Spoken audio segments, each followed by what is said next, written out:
ఆందోళన జరుగుతూ ఉంటే ముగ్గురు సీనియర్ అధికారుల మీద సస్పెన్షన్ వేటు వేస్తూ అది ఇంకొక డైవర్షన్.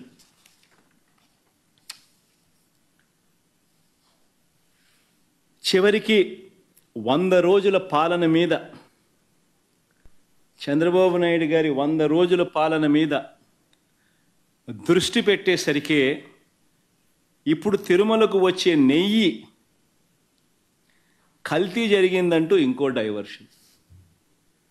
ఇది నిజంగా అన్నిటికన్నా ఇంకా ఆశ్చర్యం కలిగించే పెద్ద డైవర్షన్. ఎందుకనంటే చంద్రబాబు నాయుడు అనే వ్యక్తి ఎంత దుర్మార్గుడు, ఎంత అన్యాయస్తుడు అని అంటే నిజంగా దేవుడిని కూడా రాజకీయాల కోసం వాడుకోగలగాలి అని ఆలోచన చేయగలిగిన వ్యక్తి ప్రపంచ చరిత్రలో ఎవడు ఉండడు. ఇంత అన్యాయస్తుడు ప్రపంచ చరిత్రలో ఎవడు ఉండడు. దేవుడు ని రాజకీయాల కోసం ఉపయోగించుకోవాలి అని ఆలోచన చేయగలిగిన దుర్మార్గమైన మనస్తత్వం ఒక చంద్రబాబు నాయుడు గారికి మాత్రమే ఉంటాయి. నిజంగా ఇది ఎంత దారుణమైన డైవర్షన్ పాలిటిక్స్ అంటే, ఒకవైపున 100 రోజులు చంద్రబాబు నాయుడు గారి పరిపాలన మీద ప్రజలందరూ కూడా చంద్రబాబు నాయుడు మీద కోపం వెలుపుచుతూ ఉన్నారు. ఏమైనా మా సూపర్ 6లు, ఏమైనా మా సూపర్ 7లు అని చెప్పి ప్రజలు నిలదీస్తూ ఉన్నారు. ఇలాంటి నేపథ్యంలో ప్రజల మనసును డైవర్ట్ చేసేందుకు చంద్రబాబు నాయుడు చేస్తూ ఉన్న అతి దుర్మార్గమైన ఆలోచన ఈ కట్టుకథ.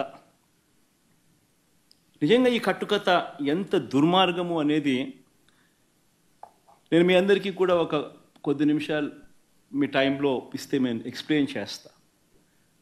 మీరే ఆలోచన చేయమని చెప్పి కూడా మిమ్మల్ని అందరినీ కూడా నేను కోరుతా ఉన్నా. ఇంత దుర్మార్గపు పని చేయగలుగుతారా ఎవరైనా? చేయడం ధర్మమేనా అని అందరూ ఆలోచన చేయమని అడుగుతా ఉన్నా. ఎందుకనంటే కారణం ఏమిటనంటే, ఈరోజు తిరుమలకు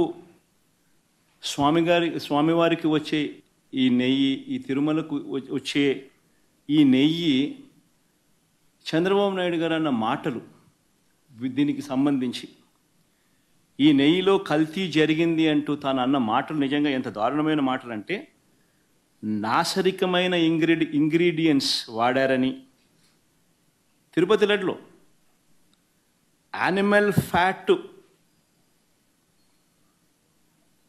గీక్ బదులు వాడినారని,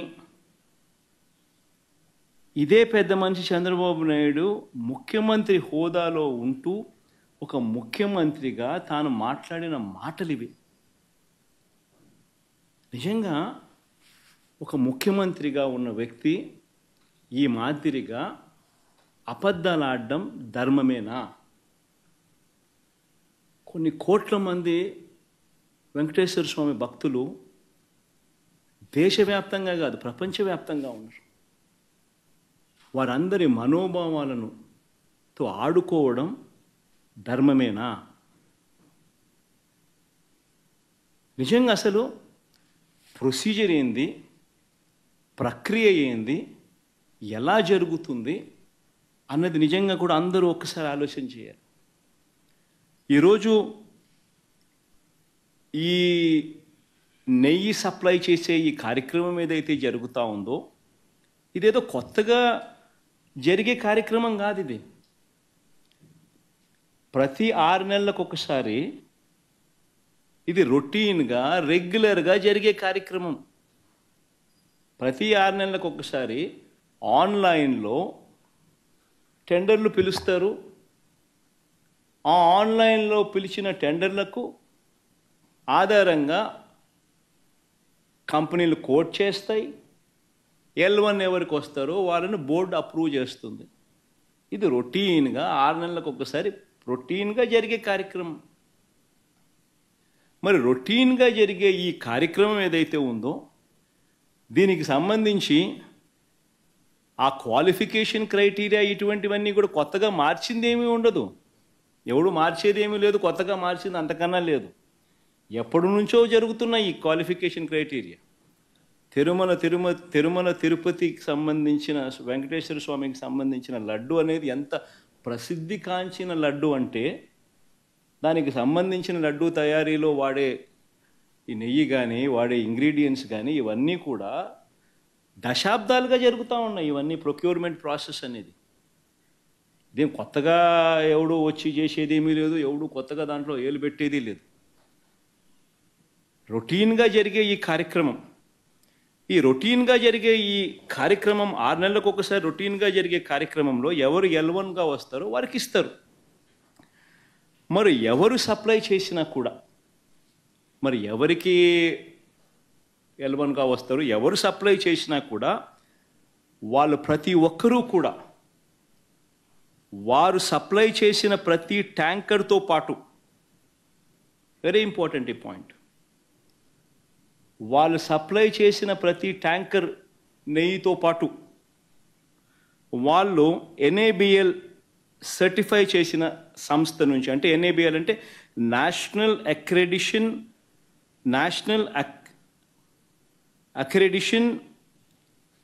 NABL national accreditation board for labs, national accreditation board for labs certify చేసిన సంస్థ నుంచి ప్రోడక్ట్ క్వాలిటీ సర్టిఫికేట్ తీసుకొని రావాలి. రూల్ వచ్చిన తర్వాత ఇక్కడ TTDలో ఆ ట్యాంకర్లో నుంచి 3 శాంపుల్స్ తీసుకొని 3 రిపోర్ట్స్ పాస్ కావాలి. ఇది routine process, compulsory process for anybody. ఈ 3 టెస్టులు పాస్ అయిపోయిన తర్వాతనే ఆ నెయ్యి కానీ ఆ ఇంగ్రీడియంట్స్ కానీ ఏదైనా కూడా ప్రసాదంలో వాడడానికి TTD వాడకంలోకి తీసుకుని వచ్చేదానికి బండిని ముందుకు పంపిస్తారు. లేకపోతే vehicle it self will not even go forward. లేకపోతే అసలు ముందుకు కూడా పోదు, రిజెక్ట్. ఆ 3 శాంపుల్స్లో ఏది పాస్ కాకపోయినా కూడా అసలు నీకు అసలు శాంప్లింగే, అసలు నీకు అసలు ఆ బండి ముందుకే పోదు, ఆపేస్తారు, రిజెక్ట్ చేసేసి వెనక్కి పంపించేస్తారు. దట్ ఈస్ ప్రక్రియ. This is compulsory. మరి నేను అడుగుతా ఉన్నది ఒకటి, చంద్రబాబు నాయుడు మరి ఏదైనా కానీ రిజెక్ట్ అయిపోతే అసలు నువ్వు వాడే అవకాశమే లేదు, వాడే పరిస్థితి లేదు. మరి అలాంటప్పుడు